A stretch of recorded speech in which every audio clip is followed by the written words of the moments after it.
to week 8 of the Wellbeing Transformation Challenge. I can't believe we're already in our last couple weeks here. Let's take time to reflect on your progress so far. Have you been using that food and activity log? If not, dive back into that this week. Last week, Anna went over 2 macronutrients, fats, and proteins. Did you get a chance to evaluate your fats to see if you can make healthier swaps? If not, you can get to that this week. If you did, great, we'd love to hear about it. This week, we're diving into our last macronutrient, carbohydrates. Most food in our daily diet contain carbohydrates, so let's take time to learn how we can use those to our advantage. Let's start by talking about the importance of carbohydrates. Carbohydrates are important for a well-balanced diet. They are broken down into starches and sugars to be used for energy. They are the main source of fuel for the body and the main source of energy for the brain. There are 2 types of carbohydrates. The first type is simple carbohydrates. Simple carbohydrates are the quickest source of energy and are rapidly digested. The second type is complex carbohydrates. Complex carbohydrates are starches that are digested slowly, keeping blood sugar levels more stable over time. We will look a little closer at the different types in the next few slides. Let's start with simple carbohydrates. There are 2 different types of simple carbohydrates, low quality and high quality. Low quality simple carbohydrates are higher in calories, low in fiber and nutrients, and are processed foods. Examples of these are white breads and pastas, cereals, chips and most crackers, syrups, and refined foods such as candy, cakes, and cookies. Then there's high quality simple carbohydrates. These are natural simple carbohydrates high in 1 or more micronutrients. Examples of these are fruits and vegetables and some low-fat dairy products. The second type of carbohydrates is complex carbohydrates. These are starches that are digested slowly, keeping blood sugar levels more stable over time. They are rich in fiber, vitamins, and minerals.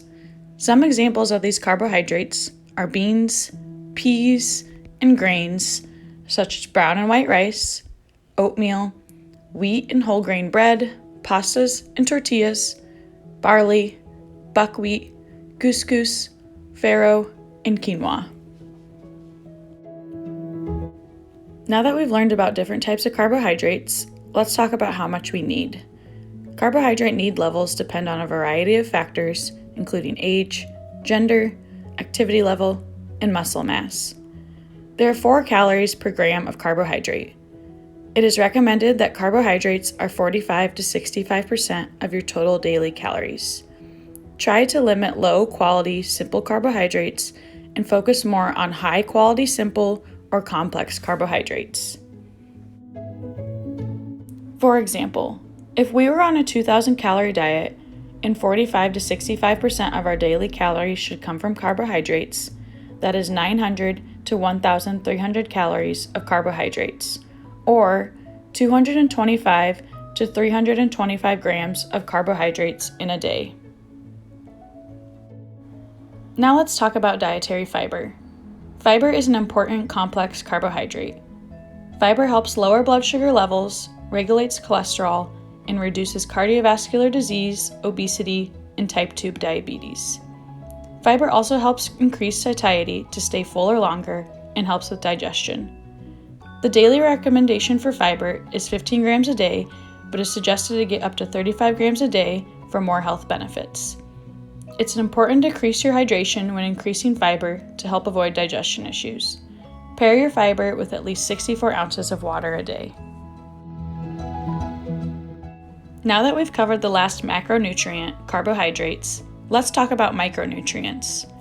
Micronutrients are vitamins and nutrients that nourish the body by maintaining tissue function and metabolism. It's important to eat a colorful mix of fruits and vegetables to get these micronutrients. Although you can take a multivitamin supplement, try to eat your micronutrients instead to ensure your body properly absorbs these nutrients. As we are coming to the final weeks of our transformation challenge, I want to take some time to review the 2015 to 2020 Dietary Guidelines for Americans so you can keep in mind as you continue on your wellness journey. Your body requires calories to eat, sleep, breathe, and be active. Weight loss occurs when calories burned exceed the amount of calories consumed. Be mindful of opportunities to overeat when going out. Identify any scheduling pitfalls to healthy eating and prepare healthy options ahead of time.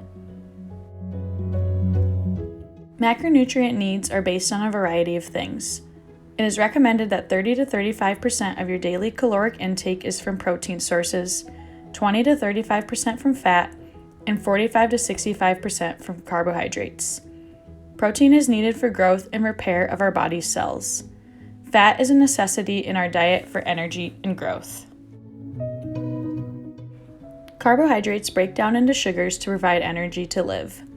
Dietary fiber is important to overall health when partnered with proper hydration. Micronutrients should be consumed in a colorful mix of fruits and veggies to nourish the body. Wrapping things up, I have a challenge for you this week. I want you to take time to evaluate what your carbohydrates look like. Try replacing one simple, low-quality carbohydrate with a complex or high-quality carbohydrate source in your next meal. To close week 8, I have some action items for you. 1, complete this week's challenge and also look at the 2 handouts on hydration and fiber. Number 2, keep using that food and activity log. Number 3, completing the suggested workouts. Number 4, engage in the Yammer community. And number 5, keep having fun.